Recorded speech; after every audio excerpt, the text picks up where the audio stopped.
नलियों में ब्लॉकेजेस होना एक बहुत ही ख़राब बात है। जब कभी भी नलियों में ब्लॉकेजेस होते हैं, उनके बढ़ने से हार्ट अटैक होने का चांस या कार्डियोवैस्कुलर प्रॉब्लम्स होने का चांस, अलग अलग तरह की बीमारियों के होने का चांस बढ़ जाता है। कुछ खाद्य पदार्थ ऐसे हैं जो इनके बढ़ने को कुछ हद तक रोक सकते हैं। हालांकि पूरी तरह से इन्हें हटा सके या ख़त्म कर सके ऐसे खाद्य पदार्थ या ऐसी दवाइयाँ भी नहीं आती हैं, लेकिन कुछ हद तक इनके बढ़ने को रोका जा सकता है। तो आज हम बात करेंगे कौन कौन से खाद्य पदार्थ इस मामले में उपयोगी हैं, जो नलियों में होने वाले ब्लॉकेजेस को बढ़ने से कुछ हद तक रोक सकते हैं। ये टॉपिक का सेकेंड पार्ट है। इसके फर्स्ट पार्ट में हमने ऑलरेडी कुछ इंपॉर्टेंट खाद्य पदार्थों के बारे में बात करी थी। आज उसी को कंटिन्यू करेंगे। टॉपिक पर जाने से पहले जो लोग हमारे चैनल पर नए हैं उन्हें रिक्वेस्ट करूँगा कि चैनल को सब्सक्राइब करें, वीडियोज़ को लाइक करें, शेयर करें, फॉलो करें, कमेंट करें, पूरा देखें।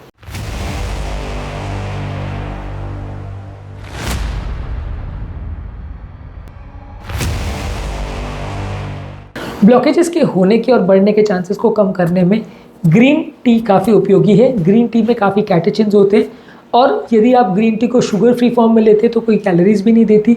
अगर शुगर फ्री गोलियां डाल के इसको लेते हो तो ये थोड़ी कैलोरी कम ज़रूर देता है, लेकिन इसको खाने के बाद वापस या पीने के बाद वापस भूख लग सकती है, तो इसलिए शुगर फ्री उतना ज़्यादा रिकमेंडेड नहीं है।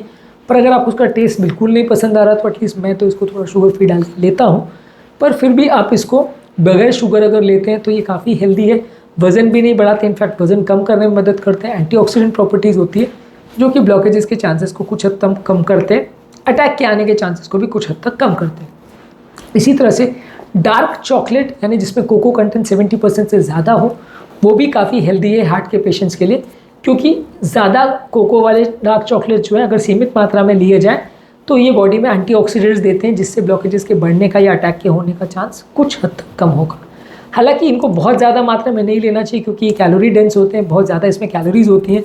तो यदि आप बहुत ज़्यादा डार्क चॉकलेट अगर खाने लग गए तो वज़न बढ़ने लगेगा, और थोड़ा बहुत अगर इनसे कुछ फ़ायदा है भी तो वो भी नलीफाई हो जाएगा, न्यूट्रलाइज हो जाएगा, कुछ खास फ़ायदा नहीं करेंगे। तो डार्क चॉकलेट को आपको सीमित मात्रा में ही लेना चाहिए, बहुत ज़्यादा मात्रा में नहीं लेना चाहिए। टेस्ट के लिए एज अ स्वीट डिश आप इसको ले सकते हो। खाने के बाद अगर आपको मीठा खाने का इच्छा हो तो इनको ले सकते हो। बाकी स्वीट से थोड़ा हेल्दी है, लेकिन बहुत ज़्यादा आप इसको नहीं कंज्यूम कर सकते, क्योंकि ये फिर नुकसान करेगा। इसी तरह से सोयाबीन से बने हुए जो प्रोडक्ट्स हैं, जैसे टोफू जो कि सोयाबीन का पनीर है, टेम्पे है, या सोयाबीन का जो मिल्क वगैरह आता है, ये काफ़ी हेल्दी है। इसमें काफ़ी हेल्दी प्रोटीन्स है और कैलोरी कंटेंट भी काफ़ी कम है। विटामिन मिनरल्स भी काफ़ी अच्छे हैं, तो इसको आप रेगुलर बेस पे ले सकते हैं। इसको बॉडी के इन्फ्लेमेशन कम करने के लिए और वज़न को कम करने के लिए काफ़ी उपयोगी पाया गया है। तो सोयाबीन से बने हुए प्रोडक्ट्स आप ले सकते हैं, खासकर उनको जिनको प्रोटीन्स की आवश्यकता है या जो एक्सरसाइज भी रेगुलरली करते हैं, तो उनके लिए भी ये काफ़ी उपयोगी है। ब्लॉकेजेस के बढ़ने के चांसेस को कुछ हद तक इससे कम किया जा सकता है। इसके अलावा सोयाबीन के कुछ और प्रोडक्ट्स भी आते हैं, जैसे कि एडामेम है, जो कि सोयाबीन, कच्चे सोयाबीन से बनाया जाता है। इस तरह के प्रोडक्ट्स को भी आप ले सकते हो, तो ये भी काफ़ी हेल्दी है। और बाकी स्नैक्स के बदले अगर आप इसको लेते हो तो ये भी कुछ हद तक वज़न कम करने में मदद करेगा। इसी तरह से दही भी काफ़ी उपयोगी है। यदि आपको ब्लॉकेजेस के चांसेस को कम करना है तो दही या फर्मेंटेड फूड प्रोडक्ट्स अच्छे हैं। दही या फर्मेंटेड फूड प्रोडक्ट्स जैसे कि सोवरक्रॉट, किमची, केफिर जो है, जो कि पत्ता गोभी को फर्मेंट करके बनाए जाते हैं, इस तरह के प्रोडक्ट्स को यदि आप लेते हैं तो पेट के नॉर्मल बैक्टीरिया को बढ़ाने में मदद करता है। पेट के नॉर्मल बैक्टीरिया जो है वो सिर्फ खराब करने वाले बैक्टीरिया या कीटाणु नहीं है, वो शरीर के मेटाबॉलिज्म को और अलग अलग तरह से शरीर के ओवरऑल इन्फ्लेमेशन को, सूजन को भी कम करने में काफ़ी मदद करते हैं। तो इसलिए ये बैक्टीरिया को बढ़ाने में या इनको पाल के रखने में अपना फ़ायदा है। इनको मरने देने में या इनकी अगर कोई कारण से, कोई दवा से या कोई और कारण से इनकी अगर डेथ हो जाती है तो ये कीटाणु हमारे लिए मर जाना बहुत नुकसानदायी हो सकता है। इसलिए दही वगैरह जो है, जो वैसे जिसमें नेचुरल बैक्टीरिया होते हैं, वो पेट में जाके ये कीटाणुओं को बढ़ने में मदद करती है, जो कि हमारे शरीर के सूजन को कम करते हैं और हार्ट अटैक होने के चांसेस को कुछ हद तक कम करते हैं।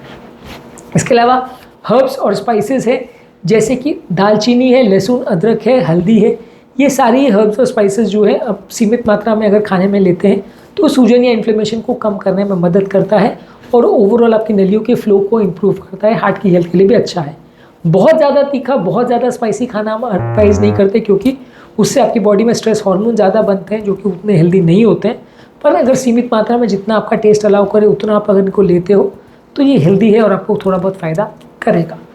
इसी तरह से टी यानी जो हर्बल चाय है वो भी काफ़ी उपयोगी है। इसमें भी एंटीऑक्सीडेंट्स और फ्लैविनॉइड्स होते हैं। तो ये अलग अलग तरह के जो हर्बल चाय होते हैं, ब्लैक टी वगैरह है, वो आप ले सकते हैं। इसके अलावा वाइट टी और उलोंग टी, ये भी हर्बल चाय है, इनको आप ले सकते हैं। यहाँ पर हम रेगुलर चाय की बात नहीं कर रहे हैं, ज़्यादा दूध और चीनी वाली चाय की बात नहीं कर रहे हैं, वो उतना फ़ायदा नहीं करेगा। लेकिन जो हर्बल चाय है वो ब्लॉकेजेस की कम करने में कुछ हद तक हमारी मदद कर सकता है। तो आपको रेगुलर बेस पे लेंगे तो कोई नुकसान नहीं है। इसी तरह से रेड वाइन भी काफ़ी अच्छा माना जाता है। रेड वाइन में कुछ पदार्थ ऐसे होते हैं जो नलियों में होने वाली सूजन को कम करते हैं और गुड कोलेस्ट्रॉल को बढ़ाते हैं। लेकिन इसमें जो पदार्थ एक्चुअली सबसे इंपॉर्टेंट माना जाता है वो रेस्वेराट्रॉल है, जो कि अंगूर से आता है। ये पदार्थ जो है नलियों के लिए अच्छा है, लेकिन इसको बहुत ज़्यादा मात्रा में लेने से फ़ायदा होगा। काफ़ी स्टडीज़ ने शो किया है कि बहुत ज़्यादा बॉटल आप शराब पियोगे तो जाके वो पदार्थ उतनी ज़्यादा मात्रा में शरीर में जाएगा कि वो थोड़ा फ़ायदा कर सके। और इनफैक्ट जो स्टडीज़ में उस पदार्थ के यानी रेस्वेराट्रॉल के जो कैप्सूल्स भी यूज़ किए गए कि वो कैप्सूल को डायरेक्टली अगर हम पेशेंट को दे दें तो कुछ फ़ायदा करेगा क्या, तो वो सारी स्टडीज़ भी फेल हुई और उन्होंने भी कुछ खास फ़ायदा शो नहीं किया। इसलिए रेड वाइन को हम ज़्यादा रिकमेंड नहीं करते। यदि आपको ड्रिंक करने की आदत है तो रेगुलर अल्कोहल के बदले में भी आप रेड वाइन को प्रेफर कर सकते हो।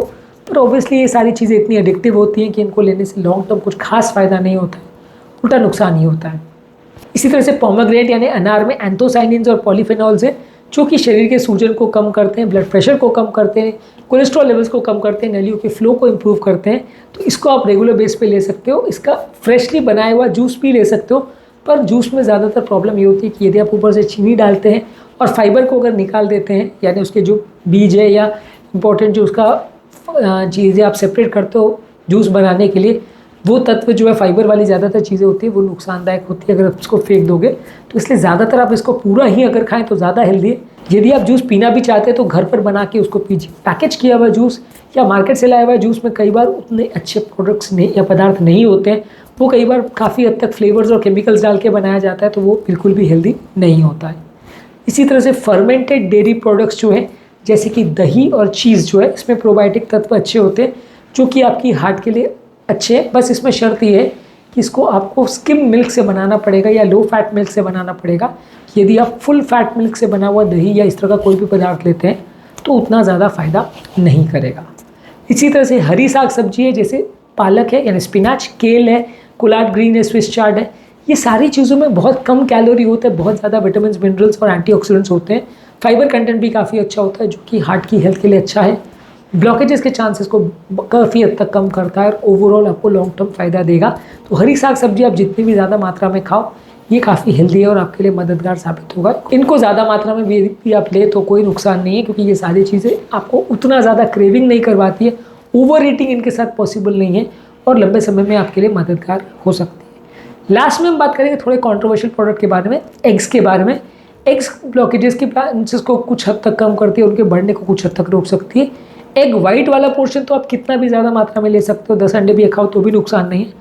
जहाँ तक सवाल है पीले पोर्शन का, इसमें काफ़ी कंट्रोवर्सी है। कुछ लोग बोलते हैं कि नुकसानदायक है, कुछ लोग बोलते हैं नहीं है। हमारा रिकमेंडेशन ये है कि बहुत ज़्यादा मत लीजिए। डाइटरी गाइडलाइन ज़्यादातर कहती है कि दिन भर में एक पीले पोर्शन अंडे से ज़्यादा आपको नहीं लेना चाहिए। हमारा रिकमेंडेशन ये है कि आप जितना कम ले उतना अच्छा, क्योंकि कंट्रोवर्शियल चीज़ है। अगर खाने के बाद कोलेस्ट्रॉल बढ़ता भी है तो भी इसको मैनेज करना थोड़ा मुश्किल होगा। इसके साथ थोड़े फूड एलर्जीज और रिएक्शंस होने का भी चांस रहता है, तो इसलिए पीले पोर्शन को ज़्यादा रिकमेंड नहीं करते। वंस इन अ व्हाइल आप ले सकते हो। येलो पोर्शन को अवॉइड करके अगर वाइट पोर्शन को आप ले बॉइल्ड अंडे में तो वो काफ़ी हेल्दी है और वो कितनी भी मात्रा में लेंगे तो नुकसान नहीं होगा। तो आज के टॉपिक में कुछ खाद्य पदार्थों के बारे में हमने बात करी जो कि आपके नलियों के ब्लॉकेजेस को बढ़ने से कुछ हद तक रोक सकते हैं और हार्ट अटैक आने के चांस को कम कर सकते हैं।